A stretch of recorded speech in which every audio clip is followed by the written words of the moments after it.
Salut à tous, on se retrouve pour la suite de cette vidéo review du tournoi complet de More Than 10 en Horse. La dernière fois, on a commencé, on a regardé les premières mains, on a fait 6 rotations, j'ai compté. En 200 mains, on s'est arrêté seulement Stodilo. Le More Than 10 va passer. Et donc, on a fait en moyenne plus de 6,5 mains par niveau, ce qui correspond à peu près à ce qui se fait en live.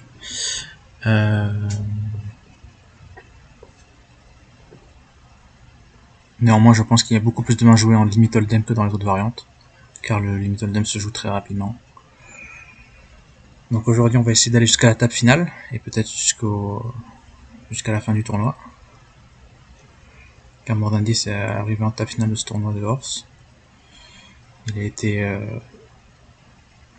très généreux de m'envoyer son replay, pour que je puisse l'analyser pour vous. On va s'approcher de la bulle dans quelques dizaines de mains, je pense. Il n'y est pas encore. Le problème avec ces replayers, c'est que je sais pas du tout à quel moment est la bulle. Donc je vais pas vous mettre les press pools tout de suite. Je vais le mettre quand je suis sûr d'où j'en suis. C'est-à-dire un peu plus loin dans le tournoi. Ok, on reprend en Limit Hold'em. Avec 9 et 7 off, ça va être un fold.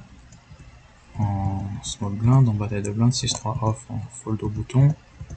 8-5 suité au cut-off, je pense que c'est un fold. 6-5 off, c'est un fold, ça on va sûrement pas le défendre. Ça limp, donc on check. Ça pète, on a une paire, je pense qu'on peut suivre ici. Il a pas vraiment montré de l'agressivité préflop, donc il a peut-être pas une dame. Je pense qu'on peut suivre, il a peut-être un tirage. Ou juste rien du tout, il essaie de prendre le pot gratuitement.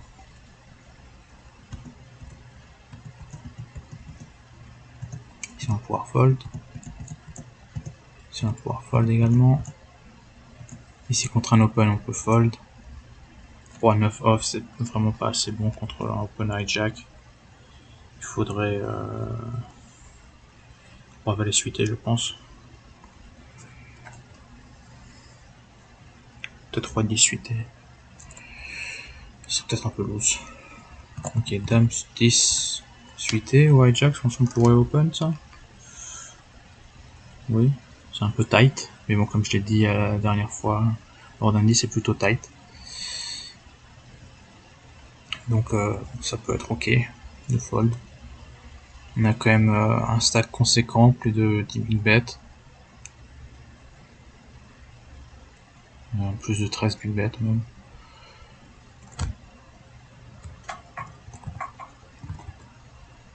Donc peut-être qu'on peut se le permettre de jouer ces mains-là. On passe en Noma Hello. Donc comme vous l'avez vu, on a joué 9 ou 10 mains de Limit Hold'em. Donc ça se joue beaucoup plus rapidement que les autres variantes.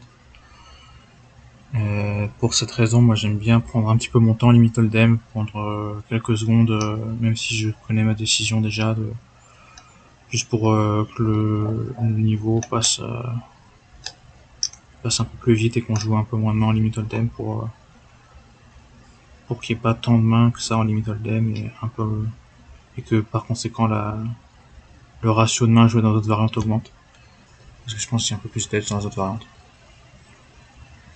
Et bon, si vous pensez être bon en Limit Hold'em, il n'y a pas de raison de prendre trop votre temps. Vous pouvez jouer assez rapidement. Donc en Oma Hello, maintenant on va pouvoir la fold. Ici on a As-2, on est suité au roi, on peut défendre. Je comprends pas trop le re-raise. Mornanis m'a dit que pour lui, une main de Oma Hello commence au flop. Donc il n'y a pas trop de raison de re-raise pré-flop dans cette logique-là. Peut-être en bataille de blinde, on peut se dire que UBet I fold open très largement et donc on a un petit avantage d'équité à faire jouer, donc un re-raise pour value un petit peu. Mais bon. Les équités sont très closes en général, donc je vois pas trop l'intérêt de re-raise. On n'a pas une une main si géniale que ça. S'il y a un as ou un 2 qui tombe au flop, le tirage est contrefait. Si les carreaux rentrent, on a peut-être la deuxième meilleure flush. Bon, après, quand on est heads up en bataille de blindes, c'est moins possible que, il y a moins de possibilités d'être derrière avec deuxième note. Mais néanmoins, faut faire attention. Donc ici, on a le tirage note low. Pour le high, on a backdoor flush. On a backdoor quinte. Ça fait pas grand chose, on a backdoor wheel. Maintenant, l'as tombe et qu'est-ce qu'on fait? Ça check. Et ça check. Et on prend 3 quarts puisqu'il a 7 et 2 pour le low et nous on a as et 2 pour le low, donc ça partage le low. Et on a paire d'as pour le high alors que le butterfly a paire de 7, donc on est largement devant. Peut-être que à la turn, si on barrel, on peut lui faire fold sa paire de 7. Et récupérer 12 000 de plus. Donc mettre 12 000 pour récupérer 12 000, faut que ça passe 50%. Si on sait exactement quelle est la situation ici, évidemment on n'est pas sûr. On est peut-être contre un meilleur lot. Et je pense qu'un meilleur lot ne fold jamais ici, donc quand on mise, on récupère souvent que la moitié, donc ça n'a pas trop intérêt de miser. Du coup, je comprends le check à la turn. Et à la river. Il a showdown équité. Ici, on va pouvoir fold. Ici, on va pouvoir fold, je pense. Oui. 4 et 2, 7, 7, tout peut suiter. C'est pas assez fort, je pense. Contre un open UTG. Il y a sûrement des as qui sont dead. Peut-être as 3 dans l'une des deux mains de Astro Fonce ou Furious. On peut fold. Roi dame de 4, c'est pas suité. Même si c'était suité, ce serait peut-être pas assez fort. Ok, on passe en rase. Avec une main plutôt bonne. Ça lime, je pense qu'on peut raise contre le lime. Pour value.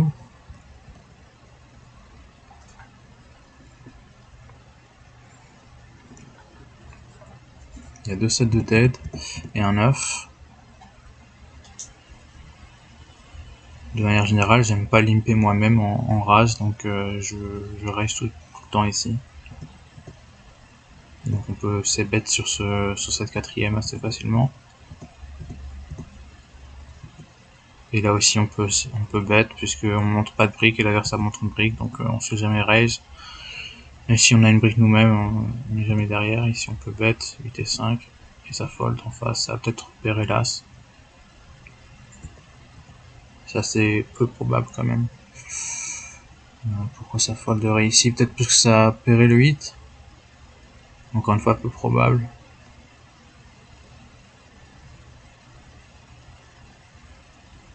Mais je pense pas que Furious fold avec un 8 fait ici, donc ça a dû pairer quelque part. Ou alors il avait une brique pour commencer, il a mis pas avec une brique. Ce qui serait très mauvais, évidemment. Celle-ci, on va pouvoir la fold. Celle-ci aussi. Celle-ci aussi. Là, on est au bring-in, on ne peut pas défendre. Celle-ci, on peut fold. Si on va peut-être pouvoir steal. Il y a un open devant nous, je pense qu'on peut fold. Si ça fold jusqu'à nous, on peut open. C'est un semi-steal, on a quand même un 10 qui peut avoir de la showdown value.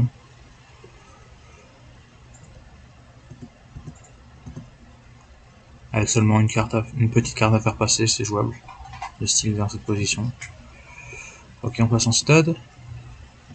Avec un as. Et bon, 9 et 10, c'est pas top, surtout qu'il y a des 10 de dead. Et on montre pas l'as, on montre le 10. Donc je pense que c'est ok de fold. Ici c'est un fold. Ici on peut peut-être steal. Il y a seulement un 9 et un 6 à faire passer. On monte le valet, donc moi j'aime bien steal le plus possible, donc je pense que je serai allé.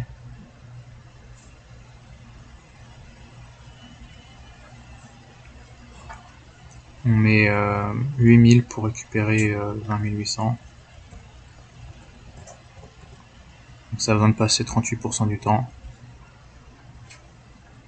Peut-être que ça passe qu'un tiers du temps, mais bon, quand c'est suivi, on a quand même de l'équité, donc c'est pas un style sans équité. Donc, je pense que ça se joue. Ça se joue avec 2 overcards. Avec 3 évidemment c'est beaucoup plus jouable, mais ce serait peut-être un peu trop tight de donner style qu'avec 3 overcards.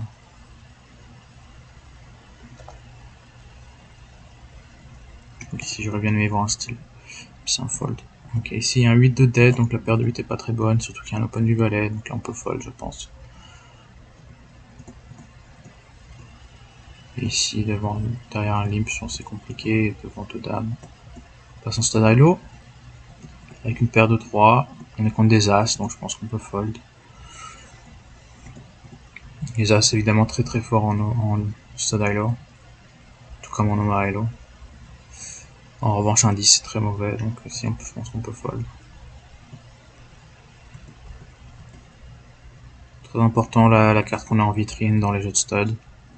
Ça détermine un petit peu notre fold d'équité. Donc ici un roi c'est vraiment pas ce qu'on veut quand il y a un as derrière.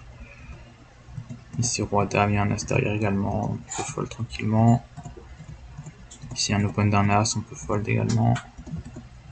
Là c'est un peu plus intéressant, on va avoir truffé l'as, raise, donc je pense qu'on peut fold encore. Ok, on revient en limit hold'em.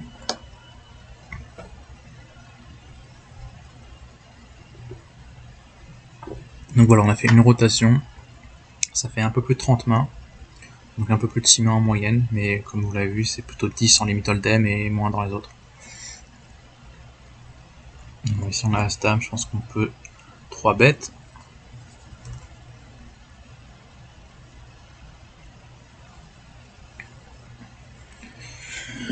La raison de 3 bêtes, c'est pour limiter le nombre d'adversaires dans le pot. Et peut-être pour value également. Si on est en flip contre une pocket pair, eh ben, c'est jamais une mauvaise chose d'isoler.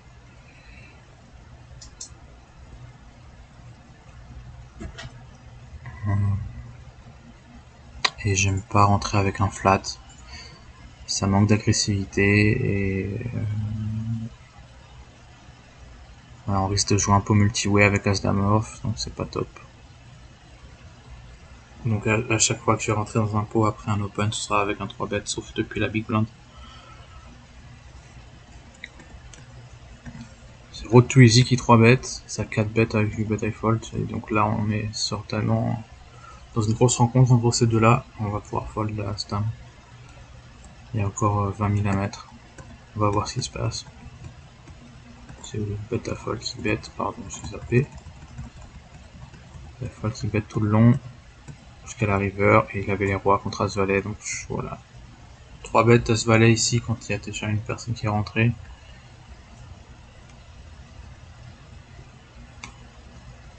Si on 3 bêtes ici notre Nostradamus, je pense que road to easy doit fold sur as valet.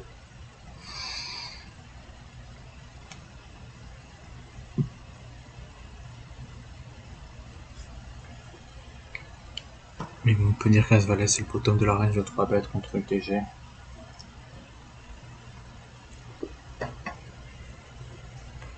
Donc pourquoi pas mettre un regress contre quelqu'un qui a tous flat. Ça permet ici de récupérer de la dead money puisque il peut fold un 4 bet et on fold. Donc c'est plutôt pas mal joué. La part de road to easy. Il suit tout le long avec top pair. Il se fait pas de par une over pair. Plutôt compréhensible. Ok, on passe à la suivante. C'est pas un fold du TG. Ici, on prend le walk. Et on passe en Omaha Hello. Il a été plutôt rapide le limit hold'em cette fois. Ici, on peut fold tranquillement. Ici aussi. Ici aussi. On passe en rase. Avec As de 10. Avec un As et un 4. Et même un 10 encore à parler. Le 8 fold. Donc, comme more than 17 tight, il va le fold. Mais est-ce que moi je l'aurais open? Je sais pas trop. Peut-être pas avec 2 cartes petites à parler et un 10 dans la main. Je pense que c'est un fold. Ici on a une très bonne main, il y a un As et un 3 de dead qui nous aide, un 5 de dead qui nous aide pas, mais on est plus avantagé que désavantagé par les cartes dead. De toute façon c'est une main premium, donc on peut l'open, ça a 2 bêtes, ça a même 3 bêtes chez Astrofond, je pense qu'on peut 4 bêtes, voilà. C'est fait, ça met Stitchy all-in. Non, on récupère un tirage aussi, je pense qu'on peut encore 2 bêtes. Et cap. Maintenant on fait une brique, il n'y a pas trop de raison de... Ici on peut mettre tapis par contre. J'allais dire pas trop de raison de raise contre une autre brique, mais on est quasiment à tapis, donc je pense qu'il faut tout mettre. Et Astroph on s'est capé avec un 9, ce qui est très mauvais. Stitch est parti tapis avec un 9 également, c'est plutôt mauvais. On rentre un 8, ça rentre un 9, et ça rentre un 9. Ok. Ça rentre même pas un 9 d'ailleurs, ça rentre un 10 chez Stitchy. Donc on prend un très gros pot en race grâce à As 3-4. C'est une bonne chose. Ici, open logique de UBET fold devant des grosses cartes. Donc on va fold. Si on était au bring-in ici avec Roi 5-4, je pense qu'on peut défendre. Car UBET fold peut très largement être en style avec cette main-là. Ok, 4-5, limp, open, je pense que derrière l'open on peut fold. Toujours en rase, avec valet 10, donc c'est un fold. On est au bring-in en rase, c'est indéfendable. C'est une bonne main en rase. Il y a un 8 au bring-in. Je comprends pas trop ce fold. Là, on est forcément favori devant des mains aléatoires.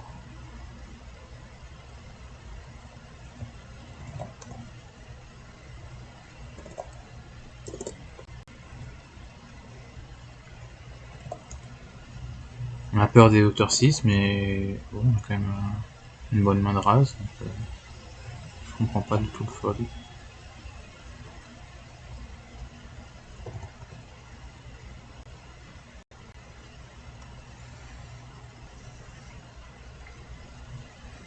Voilà, on a 2 fois plus d'équité que tout le monde. Donc,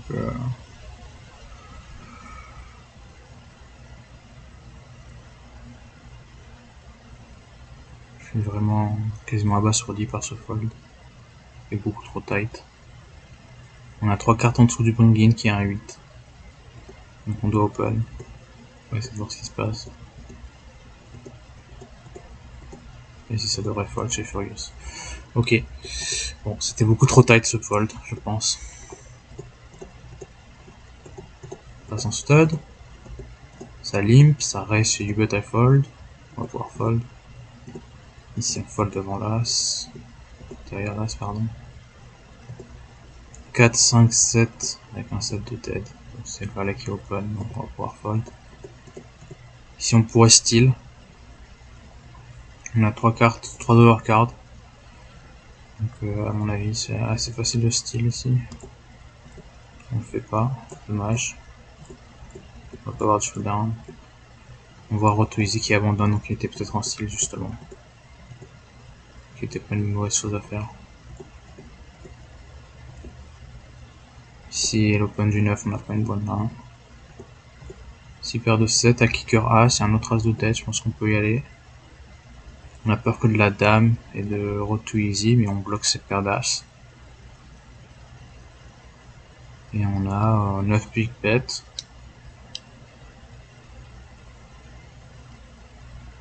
Pour moi cette main est jouable. Même en début de parole. C'est dommage. On va essayer de voir ce qui se passe. Et ça fold à la 7ème. Ok. Apparemment Rotoizy était sur un tirage, peut-être tirage couleur.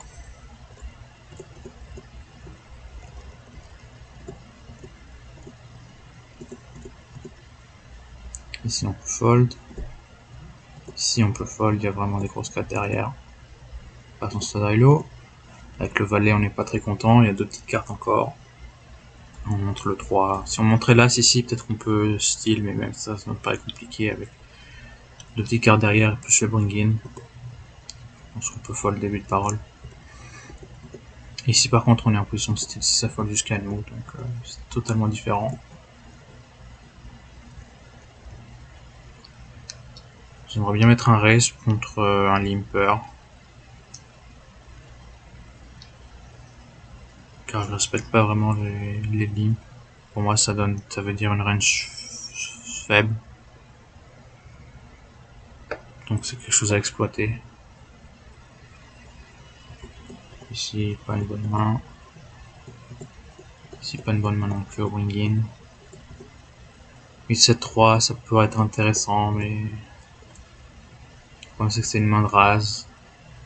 On va pas trop faire de quinte avec ça. On a une 2 flush, ce qui est bloqué par une seule carte. Mais...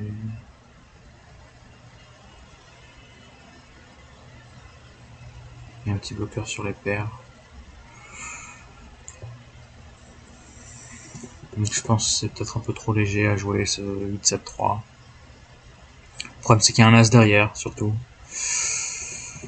Donc je suis plutôt ok avec le fold ici.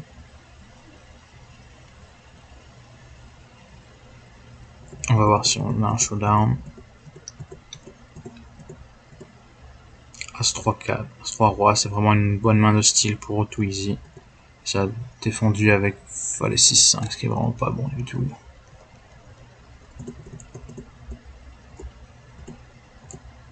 Bon, après la quatrième, ça trouve une paire de valets tout de suite, donc c'est un peu différent, mais je pense que la défense à la troisième street de Serbej est...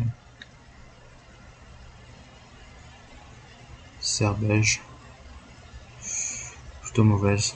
Okay, on repasse en limit hold'em, avec 5 off, 2-3 off, 3 fold, as dame, ça on va pouvoir 3 bêtes en bataille de blinde, je pense. Bon, après en big blind, on peut flat quasiment 100%, donc ça me paraît ok également, mais bon. La small blind va open vraiment très large, on peut peut-être mettre un 3 bet pour value ici. On trouve top pair. On trouve brelan, on peut mettre un raise. On était contre double paire, donc on est un peu chaté. Sinon on serait sûrement retrouvé à plus 100 000 seulement. Car on fold jamais top pair. Surtout avec kicker as. Ouais, c'est un peu chanceux ici. Mais pas mal joué. Dame 8 off, et bien, en small blind, pour moi c'est un open. On peut steal très souvent. On peut mettre la pression peut-être sur all too easy si on n'est pas loin de la bulle. Mais même si ça call une fois, on peut peut-être remporter facilement avec un c-bet. C'est pour ça qu'on peut steal énormément limit hold'em. 6-3 off, ça me paraît ok de fold. 3 et 2 off évidemment. 4 off. Passons le high low. Si on a des cotes intéressantes avec 2 et 3, bon, la main est pas top, on n'est pas suité. Ça peut être ok de fold. On peut essayer de voir avec quoi road to easy à open. Les as. Ok. Et you bet à fold à call avec une main plutôt moyenne, donc qui a pas mal de potentiel sur le high avec des Broadway, qui se retrouve avec double paire, qui fait un low un petit peu chanceux. Ok. Si on a As-3-3, peu limp, ouais, pourquoi pas. De toute façon, si on met un raise, on va pas faire fold As-2, donc tant mis. On trouve une paire et tirage low, deuxième low. Pourquoi fold ici alors qu'on a une paire et deuxième tirage low, je sais pas. Je comprends pas trop. Il y a des tirages quintes, il y a des tirages couleurs, certes, mais ils sont pas encore rentrés, donc on est three-way, donc peut-être qu'avec le deuxième lot, on se retrouve pas mal. Bon, alors on aurait été contrefait. Voilà, il y avait juste As-5 en face avec un 8. Pas de tirage couleur. Mais quand on voit que ça joue aussi, des mains aussi marginales en face, ben, faut pas fold nos meilleures mains. On joue tight, donc on doit pouvoir continuer assez souvent au flop. Je vais pas regarder ici, mais c'est un fold. Ici aussi. Ici aussi. Ici également. La raison pour laquelle ici c'est un fold, c'est parce qu'on n'a pas de potentiel pour le low et le potentiel high est pas assez bon. Tirage couleur certes, mais c'est la dame est au 10, donc on n'est pas noté. On a des Broadway, mais la paire de 10 est pas assez bonne. Je pense qu'il faut avoir les dames ici au moins.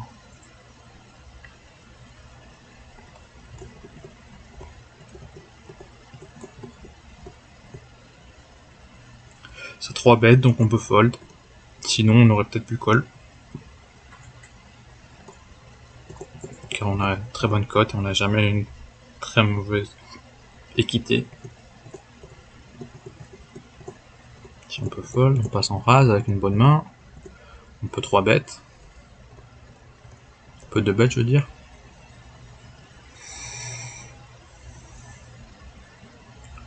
La mise du bring-in n'est pas comptée comme un bet, c'est un bring-in.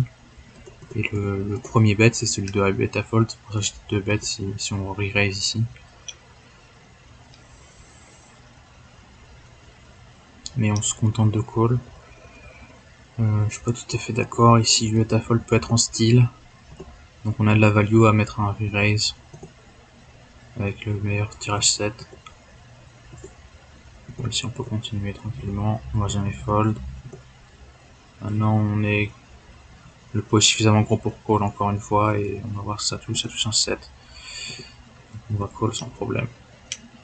Et il avait commencé avec un 10, donc voilà, il était totalement dans sa range de style. C'est un style tout à fait ok je pense avec 10 et 7. Il avait fini avec hauteur 10, voilà, il tirait au 9.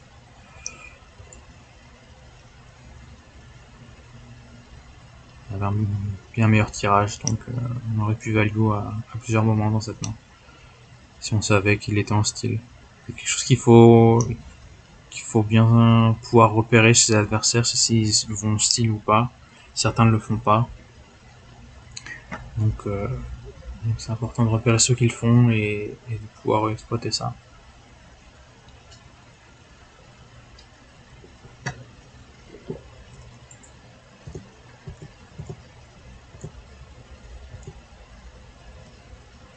Ici, fold avec 8 et 7, ouais. Ça me paraît peut-être un peu tight. On a 11 big bet. Ça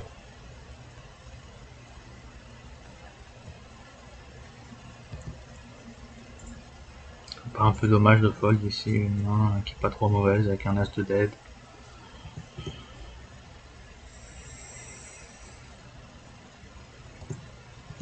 Bon, je peux comprendre le fold. Et Castor monte le 3 d'une manière assez bizarre. Ici on peut fold.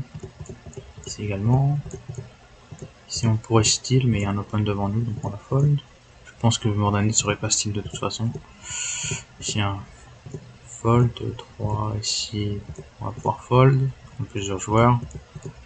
On va jamais défendre le bring-in. Là maintenant on passe en stud, on a une paire. Pouvoir call tout le long je pense. Ça check à la 6ème, on est peut-être devant à ce moment-là, c'est dommage de donner une carte gratuite. On trouve 2 paires, maintenant on peut value sans problème. Et en face il y avait juste une paire de 6. C'est totalement en style avec roi 10 6. C'est totalement justifié, hein, dans une position de style complète. Ici.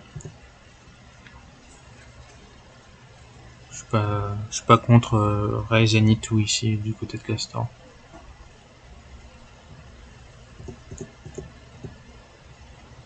As un 10 c'est dommage de fold, un 10 de tête, un valet de tête. Même le 9 compte un peu. Une de flush, on a 2 overcards. Je pense que c'est un peu dommage de fold ici. Il y a sûrement quelque chose à faire. Si paire de 9 avec 2 dames à parler derrière, c'est un peu compliqué. Une dame fold.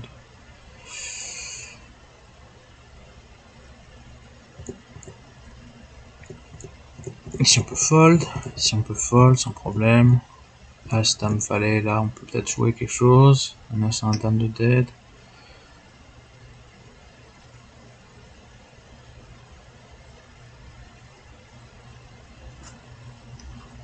à cause de ça, on n'a pas envie de la jouer cette main, surtout en montrant le valet.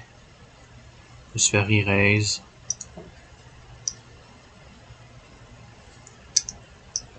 Si on pense en termes de limit hold'em, avoir As-Dame dans les cartes cachées, ça peut paraître intéressant, mais c'est pas forcément une bonne manière de voir les choses en stud. Faut vraiment avoir une bonne main de 3 cartes.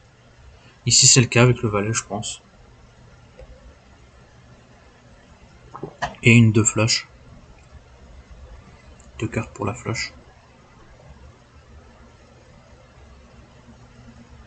Donc c'est pas trop mauvais. Flush à l'as en plus. On passe en stade high-low, je pense que cette main est jouable. Il y a un 6 de test, un peu dommage pour la quinte, mais le reste c'est des grosses cartes, donc on peut y aller. Suivi par un 10, on peut pareil ici, avec le tirage low, et maintenant on rentre le low, donc on va pouvoir miser tout le reste de la main. On fait qu'une paire de 4 pour le high, mais il n'y a pas de raison d'arrêter de fold quand on voit le board de l'adversaire.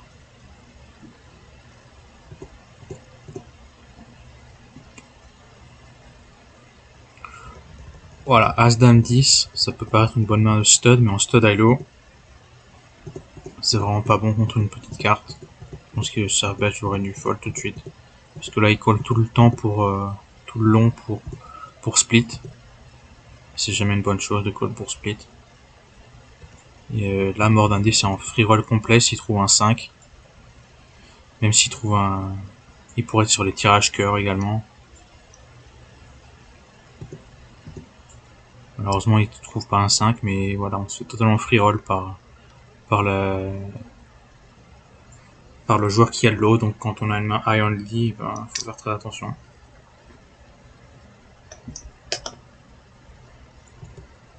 Pardon, j'ai zappé une main. On est au bring-in. Et on va fold. Je pense que ça me paraît ok. Là, c'est sûrement en style ici. On a peut-être les codes pour voir la 4ème. Si on améliore, on peut voir la 5ème. Sinon, on fold tout de suite. La suivante, on a un 9, c'est pas top. On fold, ok. Là, ici, on a un 9, c'est vraiment pas top, on peut fold. Celle-là est un peu mieux. Il y a un as, on a une main de... C'est ce qu'on appelle une main de raise, qui est bonne en raise, mais en stud high-low, c'est pas forcément bon parce que on fait pas de couleur, on fait pas de quinte. Ou alors c'est backdoor. Donc il faut être assez chanceux. Contre un as, ça peut être ok de fold. Là, je comprends pas le check de Castor à la 4ème par contre. Il bet à la 5ème et remporte le pot. Open d'un valet. Un valet, c'est pas une bonne main en stud high-low, donc on peut peut-être essayer de faire punir ça en mettant un re-raise. On va pas avoir de showdown. Et prendre le lead tout le long alors que Serbet monte des petites cartes, c'est vraiment très étonnant. Ici, Perdas, on doit open à mon avis. Mornandis me dit que contre 3 petites cartes, il n'est pas confiant. Il a peur d'être contre des quintes. Ouais, cette vision, c'est que si c'est des quintes, elles vont être en tirage jusqu'à ce qu'elles touchent. Donc on va pouvoir mettre des bêtes jusqu'à tant qu'elles touchent pas. Donc c'est vraiment une très bonne opportunité pour value une main genre comme Perdas. Donc, vraiment, il n'y a pas de raison de fold Perdas ici. Vraiment une très bonne main. Fold un peu psychotique pour moi. Faut vraiment être paranoïaque pour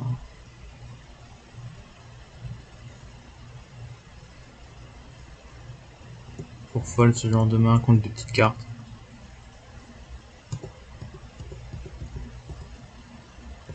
On voit pas de showdown de toute façon. On passe en limit hold'em. Dame 8 suité, ouais, jack. C'est peut-être un peu limite. Donc voilà, comme il joue tight. Ok. 3-9 suité, on pourrait défendre, je pense. Off suite, je veux dire.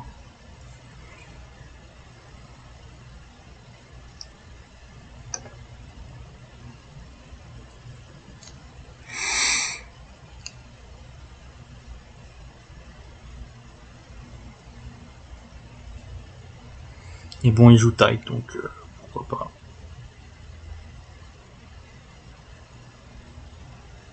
Pour moi, on a vraiment de très bonnes cotes ici.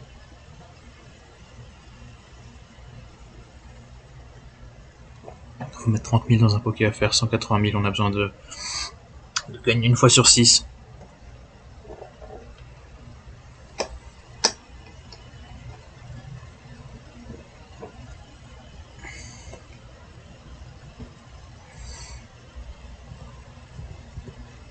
Et on est tri, ouais, donc on gagne à peu près une fois sur 3.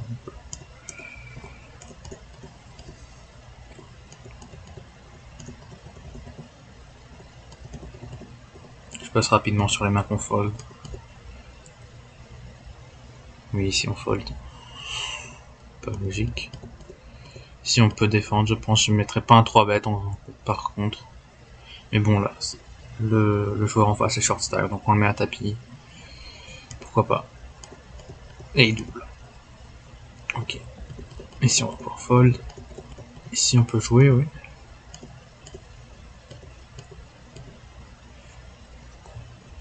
Pas tout à fait pour le c-bet ici.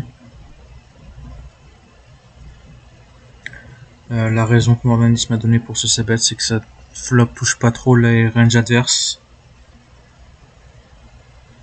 Le problème pour moi, c'est que les ranges adverses, c'est des ranges de défense de blinde, donc elles sont vraiment très loose. Ça peut toucher énormément de choses. Ça peut toucher à peu près tous les flops, donc pour moi, il n'y a pas trop de raison de mettre un c-bet dans 2 joueurs. On va rarement faire fold les deux. Pour remporter le pot tout de suite, il va falloir barrel souvent, je pense. Et là, il y a une carte parfaite pour barrel, ce qu'il ne fait pas. Je pense que c'est dommage. Si l'adversaire a un tirage low, il va fold tout de suite. S'il a un tirage pique, il va call, mais on a un peu de value à prendre là-dessus. On trouve la quinte à la river. Je suis un peu étonné qu'ils mettent pas un raise ici. On a peur que du full. Qui est une possibilité, certes. Mais je pense que Woody aurait joué ça un peu plus agressivement s'il avait touché le full. Après, peut-être qu'il est en slow play avec valet 6 depuis le début et qu'il a voulu check raise la turn. Il n'y a pas de raison de protéger contre les tirages quintes et contre les tirages flush, donc je peux comprendre le slow play.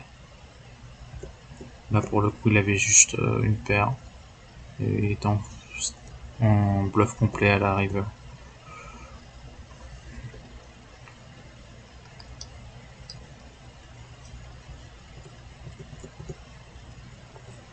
On peut fold. Si on va fold, on rase ici, on peut steal, mais il y a quelqu'un qui open devant nous. Ici, est-ce qu'on peut steal peut-être. Hein. Peut-être on peut. Juste un as, un 9 à faire fold, puis le plugin. Le problème, c'est quand Woody a une main, il va sûrement 3-bet, donc on serait assez mal dans ce cas-là. On sait jamais. S'il a rien, et ben il va juste fold et on peut récupérer les antés. Récupérer 56 000 en investissant que 40 000.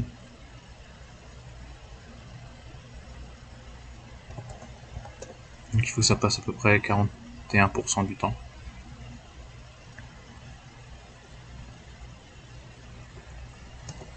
Là on se retrouve avec une très bonne main de base, on peut 3 bêtes, voilà, c'est fait. Là on peut suivre sans problème. Là par contre ça devient compliqué.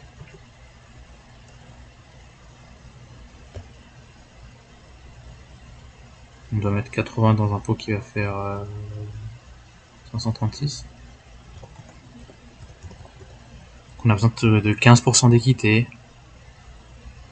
On va mettre une range 8-, 8- chez Woody All-in.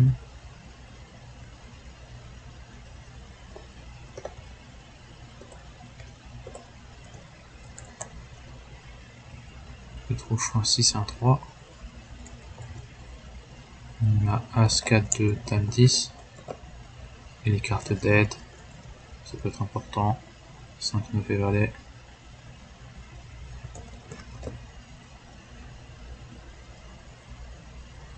On a 19%. Donc on pourrait suivre ici, vous voyez. Le problème c'est que on va sûrement devoir suivre un 2 barrels quand on n'améliore pas. Et pour voir la 7ème, il faut donc suivre 160 000.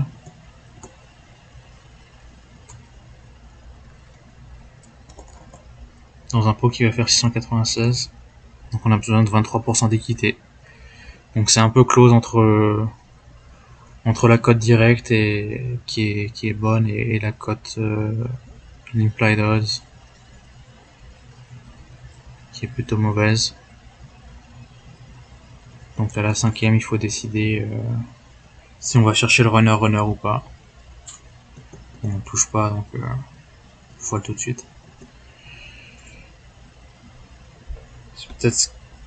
C'est peut-être ces briques à la 16ème qui font qu'on peut continuer à la 5ème, parce que du coup on suit pas le deuxième barrel,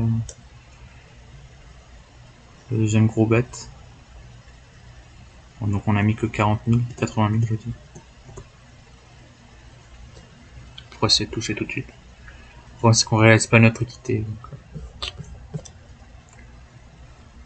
Donc je sais pas. Je pense que ça me paraît close.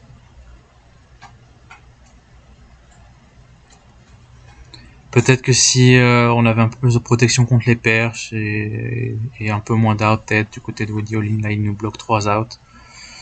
Donc c'est pas top. Il y avait un autre 5 de dead. Donc ça fait 4 out de dead.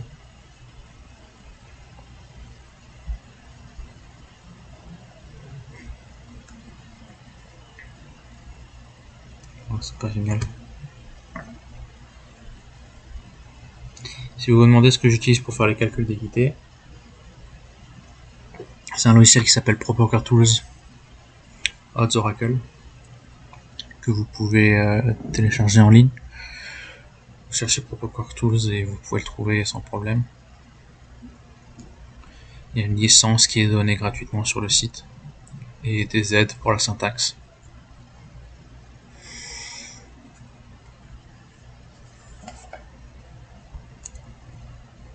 On passe à la main suivante, ça open devant nous, on peut fold. Ici 19-8, je pense que c'est pas assez bon, avec 2-4 derrière. Ici ça open. 9-8 avec 3 petites cartes derrière à parler, je pense qu'on peut fold. Ici il y a le grand dot open.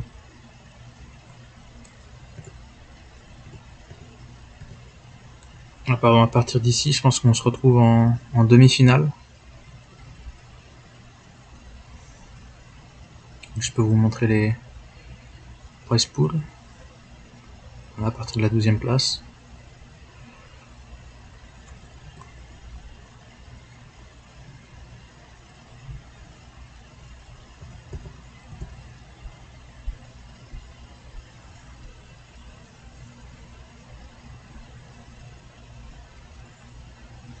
Le premier pay jump est de 20 €, ce qui n'est pas énorme, hein, sur un 15 €. Mais vous voyez les pay jumps qui montent évidemment en table finale, donc on va beaucoup jouer l'ICM à partir de... Je pense à partir de 8 left. On va jouer ICM. De manière générale, c'est bien de jouer l'ICM à partir du moment où il reste 50% de joueurs. Il y a des adaptations à faire pour essayer d'aller jusqu'à l'argent, et puis ensuite pour grimper des paliers. C'est ce qui fait qu'on passe d'un joueur moyen à un joueur gagnant en MTT, pouvoir grimper les paliers.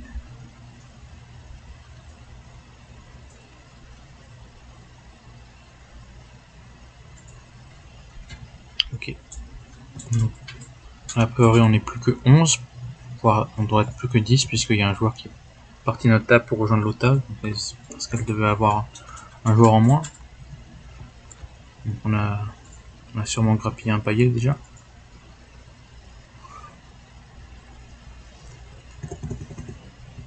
Si on peut fold, on passe en stud avec une main plutôt mauvaise, on va pouvoir fold.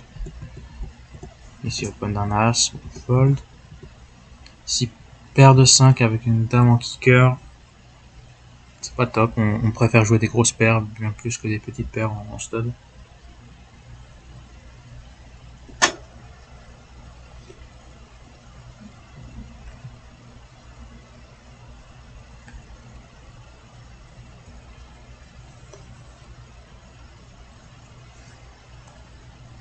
Donc je suis pas contre le fold ici.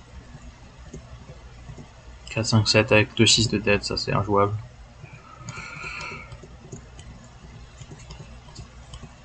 As valet 10, ça c'est jouable je pense, avec un as de dead. Bon, c'est un peu dommage, mais on a des bonnes cartes. On trouve une 3 flush. On peut barrel encore. On se fait re-raise. Ça va à tapis. Et en face, c'est une paire avec tirage open-ended. On va voir ce que ça fait.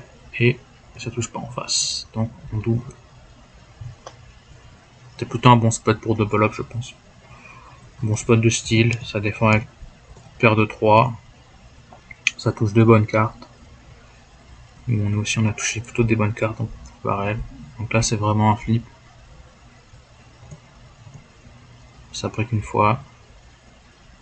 D'ailleurs, c'est plutôt une bonne chose que ça touche un valet parce que maintenant il n'y a plus que. Ça fait qu'un seul out de plus pour la double paire. Si ça avait touché une dame par exemple, ça aurait rajouté 3 outs. Ça qu'on passe devant et à la fin ça touche juste une paire de 3. Et on a touché double paire dans la 6ème.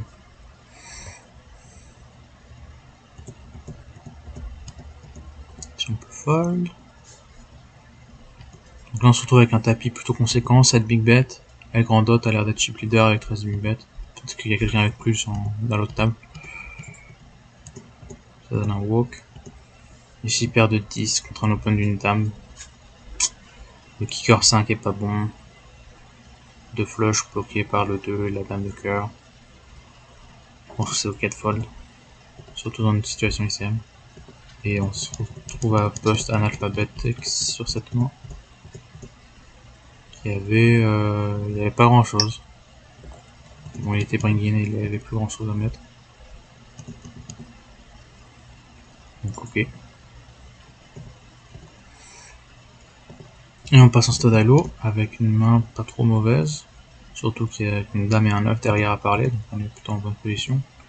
Le 9 free raise qui est plutôt étonnant. Si on trouve tout de suite quelque chose de bon, on peut mettre un raise, voilà, c'est fait. On trouve le lot tout de suite, maintenant on peut barrel. On est en free roll total ici. Si on trouve un 5, on a la quinte. Et on le trouve pas, c'est dommage, mais on split sans problème. Voilà, il avait paire de 9 avec un as pour ceux qui avaient mis le re-raise, ce qui est vraiment pas une super bonne idée.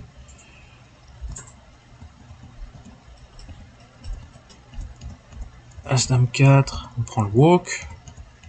Ici plutôt une bonne main. Il y a un as devant nous qui open, je pense qu'on peut suivre. Et voir comment ça touche ensuite. C'est peut-être une situation où l'UCM nous fait fold.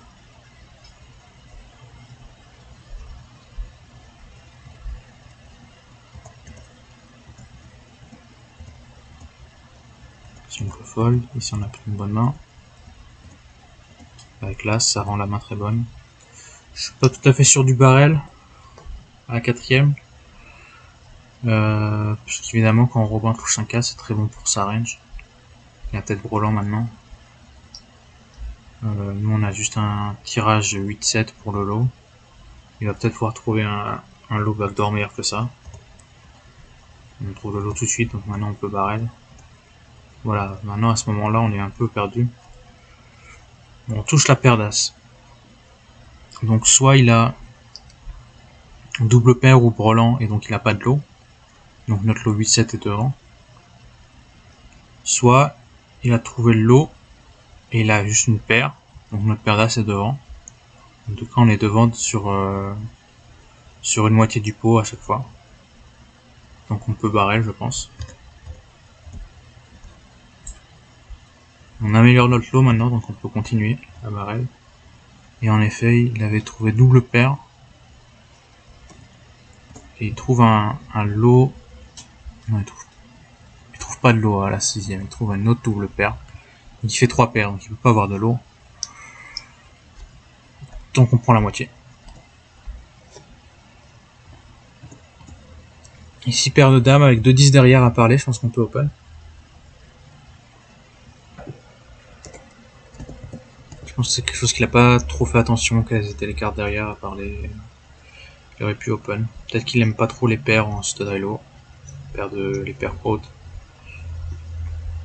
Mais bon, seulement on peut éliminer les 2-10 assez rapidement. Seulement le bring in, je pense qu'on est favori.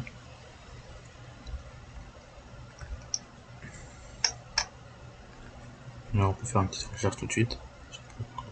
Avec 2-10 de tête. Turn 3. Contre 4. On a 61%. Donc évidemment quand il call il a pas tout à fait any two, mais quand il re-raise il a vraiment pas any two.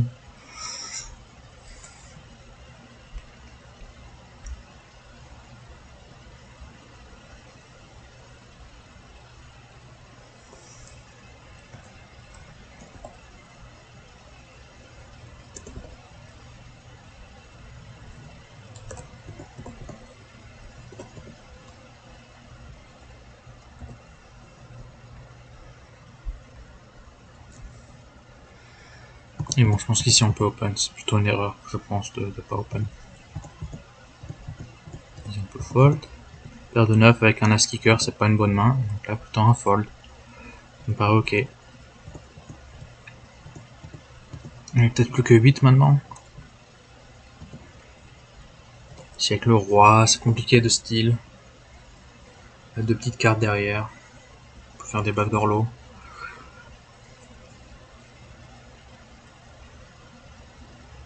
Je pense que c'est ok de fold. 7, 8, 9 suité. Le problème c'est le 9. On a des potentiels de quinte, il y a un valet dead. Potentiel de flush. Je pense qu'on peut mettre un petit style ici. Plutôt une bonne main pour style, je pense. Avec de l'équité évidemment. Jamais style sans équité. Ici on peut fold sans problème. Ici aussi. On revient en limit holder avec dame 9 suité au cutoff. Je pense que pour moi c'est un open. Peut-être le bottom de la range. Je suis pas tout à fait choqué par le fold de Mordan DCC. Qui maintenant a un tapis beaucoup moins conséquent.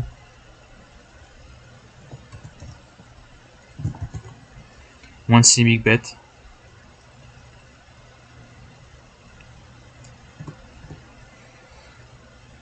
Donc on attend sûrement les paliers ici. Donc pour cette raison-là, on va être un peu plus tight et on va peut-être moins défendre en big blind. Donc ici c'est un fold, ici on peut open. Donc voilà, on passe à une situation n'est plus que pre-ended. C'est des situations qui arrivent quand les tables finales sont à 6 et jamais à 7 dans les jeux de variantes. Il y a forcément une table qui sera à 4 et une table qui sera à 3 quand on est 7 left. Ce qui est le cas ici, puisqu'on vient d'éliminer Woody all-in. Avec paire de 3 contre As-Valet qui touche la flush.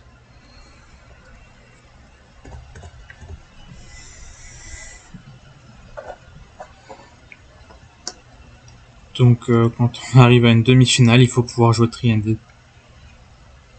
Ce qui est vraiment dommage qu'il n'y ait pas de table finale à 7. Parce que du coup il y a une table qui va être beaucoup plus souvent dans les blindes, beaucoup plus en gros bring-in. Pour chaque joueur. Et c'est pas vraiment équitable.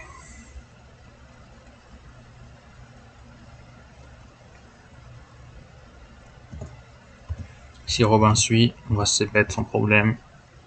Et ça fold. 9 et 8 off. Au bouton. C'est peut-être le bottom de la range. Mais bon. On va laisser plutôt tight. Il fold. Paire de 4, on peut défendre. On peut call le c-bet, on peut call ici. Je pense qu'on peut call tout le long. Il y avait une dame en face. Voilà, tant pis. C'est comme ça. Ah non, quelqu'un qui arrive, donc on est encore 8 a priori. Il devait y avoir 5 joueurs à l'autre table, maintenant ils sont 4 dans chaque table. Il a mis un peu de temps à venir.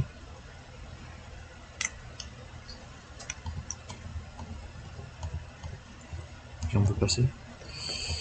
8-3, suité, c'est non. Pour cette suité, c'est défendu, ok. Bon. Touche un roi, c'est plutôt une bonne chose. On check raise. On a envie d'aller à tapis ici, et ça fold. Ça fold, je suis en bête de 47 000 dans 510 000, donc ça devrait vraiment pas avoir grand chose en face.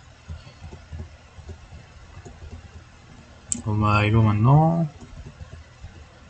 On prend un walk, ici on a une bonne main. Pas de raison de 3 bêtes comme j'ai dit dans la vidéo précédente. Ici on a notre flush draw, notre low draw, plus Baudet Broadway et une carte de la roue en plus au cas où le lot se fasse contrefaire.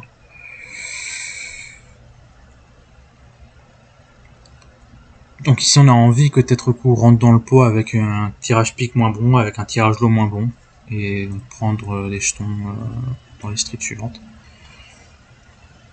Donc là où ça touche. Dommage, ça touche. Il fuit pas. Donc on se retrouve avec backdoor low, backdoor flush et cut shot pour le high. On va jamais fold. Ah non. On n'a plus que tirage low, nuts, qui peut pas être contrefait. Et gut shot pour le high. Donc je pense qu'il n'y a pas de raison de fold. On va jamais raise. On trouve le low, on peut call. Et il y avait couleur en face, donc ça split. Ici on a les as, ça 3 bêtes. Bornanius me dit que les as c'est toujours devant pré-flop, et donc il faut jouer ça de manière agressive pour se retrouver heads up. Je suis plutôt d'accord avec cette analyse. Ce qui me gêne ici, c'est que c'est une main high only. Et avec les mains high only, j'aime bien jouer ça multi-way. Comme ça, sur les flops où ça touche pas les cartes basses, on va pouvoir continuer. Et prendre potentiellement beaucoup de jetons. Et sur les... Non, pardon, sur les cartes basses, on va pouvoir abandonner. Et sur les cartes hautes, on va pouvoir continuer et potentiellement prendre beaucoup de jetons. Donc j'aime bien pouvoir voir le flop pour pas trop cher, donc pas mettre de 3 bêtes justement. Et ça encourage des jeux multi-way, et c'est plutôt une bonne chose pour les mains early, je pense. Donc c'est peut-être quelque chose qui se vaut pour les mains qui sont Iron League et qui sont pas les As. Que pour les As, il faut jouer ça différemment, jouer plus agressif. Donc là, par contre, le flop est pas bon du tout, donc on va pouvoir abandonner. Donc voilà, c'est pour ça que j'aurais bien aimé voir un flat. On aurait mis un peu moins d'argent dans un pot. On a vraiment besoin de toucher un bon flop. Si on peut fold. Si on a une bonne main, on peut mettre un raise, je pense. Parce que tout le monde est dans le pot, il n'y a pas... Je pense pas que quelqu'un va fold sur un raise. Donc on peut faire grossir le pot avec une bonne main. Il faudrait juste une paire et backdoor flow. Ça va pas assez, il n'y a personne d'autre qui call, donc on peut fold. Encore une bonne main ici. Encore une fois, celle-là j'aurais juste flat, peut-être cru rentre dans le pot. Parce qu'on a notre flush, notre low, avec le 3 pour pas être contrefait. Et le 6 en plus qui peut nous permettre de quarter contre une wheel.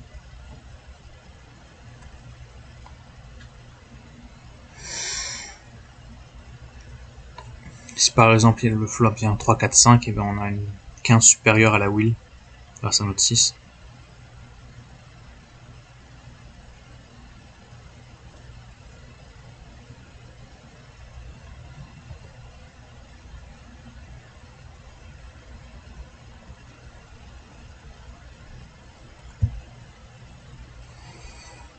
Elle va prendre sa folle tête crue et...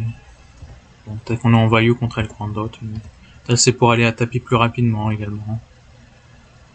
Là on a top pair, backdoor flush et tirage low nuts. On peut tout mettre, on attire, rentrer les nuts. Pour le lot. Malheureusement on est tous un 7 à la river donc on prend pas tout. Mais... on aurait pu prendre tout ici et doubler. Voilà. Dommage. Si on peut fold. Et on perd tête crue sur ce pot. Avec il avait pas grand chose. Et derrière pour le haut, il a juste perdu 8 pour le high. Donc c'est Robin qui gagne ce pot. Donc maintenant on n'est plus que 7, 3 à la table.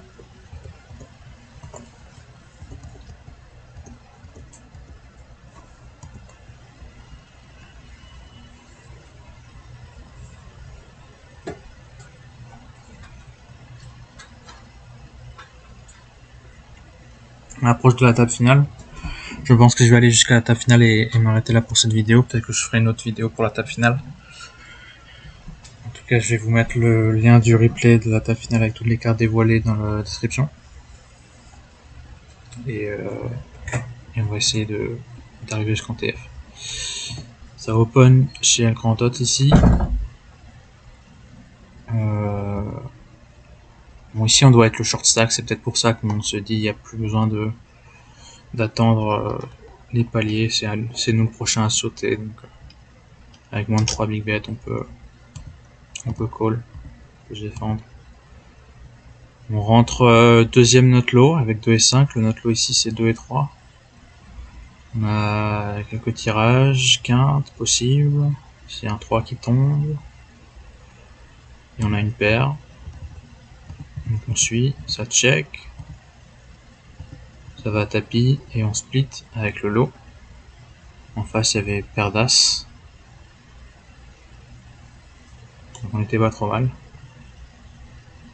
On passe en rase, ici on a une bonne main. On prend les hantés. Ici on fold contre un open d'un as, je pense qu'on peut défendre là-dessus. On peut call. Est-ce que là je dois open énormément de mains ici? Et puis même s'il open que des 8 moins,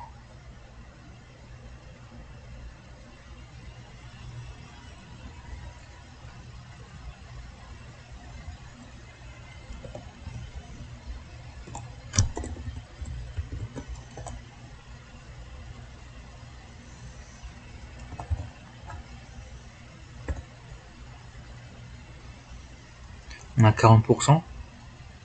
Et on a besoin de call 80 dans un pot qui va faire a priori 240. On a besoin que de 33%. Donc on a plutôt une bonne main pour call ici.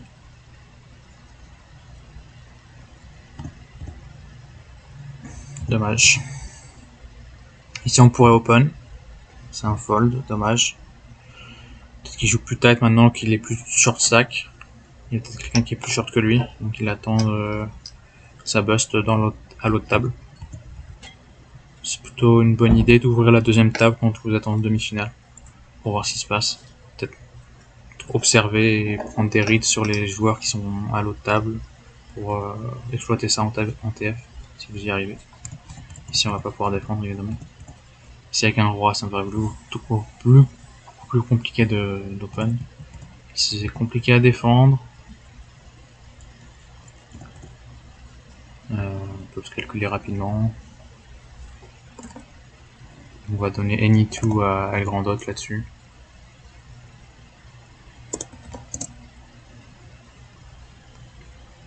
Et là on a 36% et on a besoin de call que 48 000.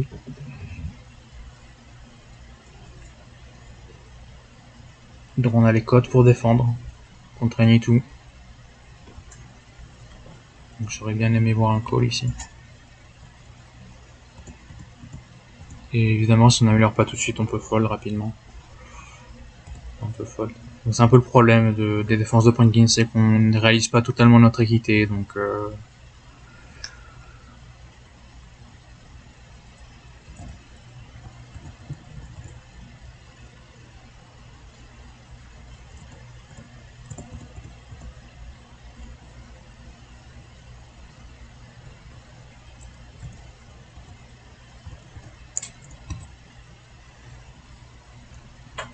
On a besoin que de 23%, mais on va pas réaliser ces 23% tout le temps, donc on a peut-être besoin de une moitié de plus, c'est-à-dire 23 plus la moitié, 35, on va dire 35%. Et là on les a, on a 36. Évidemment, quand vous jouez, vous n'avez pas le droit d'avoir les solvers open, donc ouverts. Donc vous pouvez pas avoir, vous n'avez pas accès à ces calculs automatiquement. Il faut soit les mémoriser, les faire avant le tournoi et les mémoriser, soit il faut avoir l'intuition que défendre un roi avec un 9 c'est assez bon contre Nitu et un 5. Ce qui est pas facile, intuitivement. Là en revanche on va pas pouvoir défendre. Là on pourrait open je pense. Donc c'est un fold. Ici on peut open. Mordanis me dit qu'il n'y a pas pensé sur le coup. Mais on va très rarement pairer notre door card. Et donc c'est très bon pour le reste de la main d'avoir, on peut avoir de la fold d'équité très souvent. Ou fold, c'est dommage.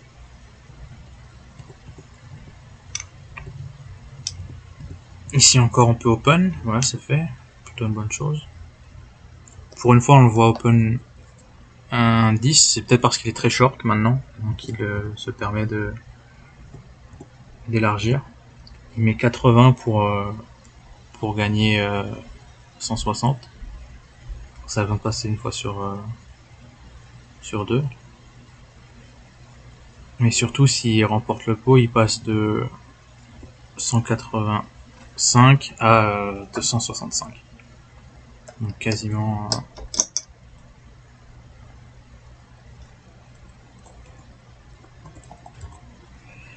quasiment 50% d'augmentation du stack, donc 43% précisément. Donc ça vaut vraiment le coup ici quand vous êtes très short d'open très largement en style, en raise. Ici par contre on va pas pouvoir open. Ici on a une très bonne main, un peu de bet, voilà. C'est fait, ça va à tapis. Et on va doubler avec hauteur 6, hauteur 7 pardon. Entre une hauteur 8 à la... Voilà, la 6ème on avait la main gagnée. Ici on peut fold. Ici on va pouvoir open sans problème. Ici aussi... Alors maintenant on est en stud, on vient de changer. Ici on peut open la paire. Ça me paraît dommage de ne pas open une paire quand il n'y a plus qu'une carte derrière nous à faire passer.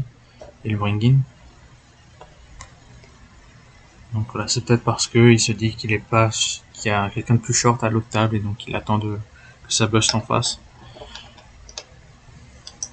C'est dommage. 3-6-7 en revanche c'est beaucoup moins jouable. Ici c'est pas défendable. Ici devant un open on va pas faire grand chose. Pas non plus. Et on passe à la TF avec 5 joueurs puisque sur les deux tables qui se jouent en main par main évidemment, il y a eu un bust en même temps sur les deux tables. Robin ici et je sais pas qui à l'autre table. Donc on passe en TF et on n'est plus que 5. Et il y a 90 mains à peu près sur cette TF. Donc je vais pas les couvrir aujourd'hui. Je vais peut-être faire une autre vidéo une autre fois. En tout cas c'était un grand plaisir de review ce tournoi jusqu'à la TF pour Mordandis. Et pour moi.